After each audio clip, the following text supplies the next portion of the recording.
50 years in the business, the highest and the lowest? Pertaining to my career? Yes. Well, highest. Ano ba yung highest? Ang daming high. Ang dami. Ang dami. Ang daming dapat ipagpasalamat, boys. So much to be grateful for. Okay. Parang ang dami ding lows. Ang dami naman. Ang dami. Ang dami ding lows. Let's talk about student canteen. Anong nangyari habang nasa student canteen ka na hindi mo malilimutan sa iyong buhay? That started January 6, 1975. I started May 1974 sa showbiz. May of 75, I eloped. Nagtanan ka. Wala si Connie sa student canteen. Wala rin si Larry Mumar dun sa PBA. Nagtanan yung dalawa. Kailan nangyari ang Eat Bulaga? Mr. T invited me to join. Mr. Tony Tuviera. Mr. Tony Tuviera, whom I love dearly. Ako rin. Invited me to join. Sabi ko, eto pa nga boy, ayoko pa nga tanggapin before. Kasi sabi ko, ay, nakakahiya sa student canteen. Kasi siyempre, parang ina-acknowledge ko pa rin, nagsimula ako doon ng daily show ko, na regular. Tapos may mga nagsabi sa akin, tinagal ka na nga eh. Tapos inisip ko, may dalawa akong anak at that time, dalawa pa yung anak ko. I had to feed them also. Diba? Well, and I was already having marital problems na nga, ganyan. So, tinanggap ko. That was another highlight in my career. Right. Because I did not expect the turnout. And it did something to my career. It talaga helped my career also a lot. So I'm grateful. I'm grateful. TVJ, Tito Vic and Chong. Anong hindi mo malilimutan na karanasan? Sa Itbulaga? Yes. Marami. Ay, oo naman. Marami. How was that? How did you survive that?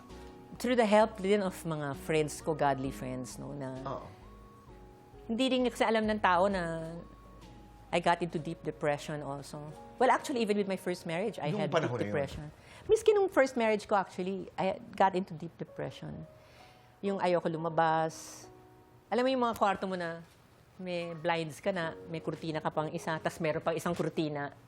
And then I would tell my 2 children that time, I would always tell them, please leave Mama alone first. And when Vico was born, kumusta yung relasyon ng mga bata? Mahal na mahal nila si Vico until now. Actually, di ba, even Vico really says a lot about his siblings, L.A. and Carla. And si L.A. nga nag-influence sa kanya in a lot of things eh. How was Vico as a child? Ano na siya talaga eh. May pag-iisip. Meron, may kukwento. Kwento ko ba to? Kwento mo na? Oo.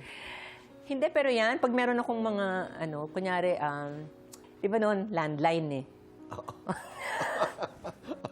Magpakatotoo tayo, may mga taong ayaw natin kausapin kaagad, hindi ba? So my helper was right in front of me and she was telling me who it was. And I wasn't ready to receive a call that time. Parang I wasn't up to receiving a call at that particular time. Andyan si Vico.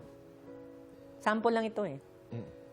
Sabihin ko dun sa helper ko, wala ako. Okay. Pagtapos, pag-hang up nung helper, sabi sa kanil, Vico was about 3, Mama, you lied. Why did you tell Emmy to say that you're not here? You're here. Parang ganon. Parang yun ang gist ng sinabi niya. Yes, I'm so sorry. I was wrong. I'm sorry. I was wrong. I shouldn't have done that. I'm sorry, son. Tapos sabi ko, I'll never do it again. That's why I never did it again. So ngayon, may tatawag. Hayaan mo na siyang ring ng ring. Wala nang sasagot ng telepono. Ayoko magsinungaling. Ayaw niyo magsisinungaling. Walang sasagot ng telepono yun. Tsaka pag minsan, pagka medyo masungit ako, ganun, aanihin niya ako, my son will reprimand me. No, he will just say, Ma, kung ano yan, ganun. Ganun na talaga siya.